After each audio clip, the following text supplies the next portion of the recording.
அதாவது என் பேர் அமானுல்லா. நான் வந்துட்டு சென்னை வண்ணாரப்பேட்டையிலேருந்து வரேன்.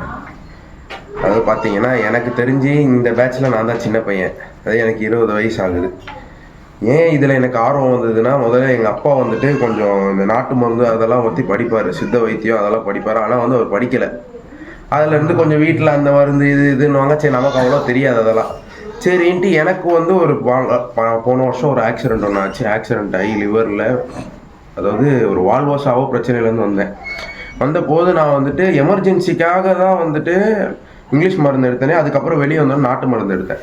நாட்டு மருந்து எடுத்தோன்னே எனக்கு 1 மாதத்துலேயே ரிசல்ட். அப்படின்னா ஹாஸ்பிட்டல்லையே வந்துட்டு அவங்களே ஷாக் ஆகிட்டாங்க, எப்படி இவ்வளோ குறைஞ்சதுன்ட்டு. சரி, நம்ம இதை பற்றி கற்றுக்கணும்ன்ட்டு எனக்கு அந்த டைமில் ஒரு கிளாரிட்டி இல்லை. எனக்கு உடம்பு இல்லாத போது நான் கொஞ்சம் சரி நம்ம உடம்பு ரெடி பண்ணுவோம் அப்படி இப்படின்ட்டு போயிட்டேன். போனதுக்கப்புறம் எனக்கு இது வந்துட்டு திடீர்னு எங்கள் அப்பா ஞாபகப்படுத்துறாரு, போறியான்னு கேட்டார்.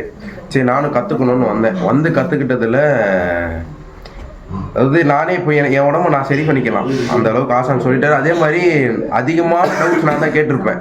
எனக்கே தோணும், அதாவது நம்ம கேட்கலாமா, அதாவது சொல்லியிருப்பாரு, நம்ம கேட்டேன் நான். ஆனால் வந்து நமக்கு தோணலை சரியா. அதாவது கிளாஸ் வந்து சொல்லி கொடுத்து எனக்கு புரியலைன்னு சொன்னாங்கன்னா அது வந்து சொல்லிக் கொடுக்குறவங்க தப்பு இல்லை, நமக்கு அந்த கெப்பாசிட்டி கிடையாது. அந்த கெப்பாசிட்டி நம்மக்கிட்ட இல்லை.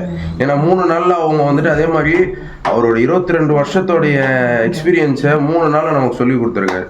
அதுக்கான மைண்ட் செட்டோடு வந்தால் கற்றுக்கலாம், இல்லைன்னா கற்றுக்க முடியாது.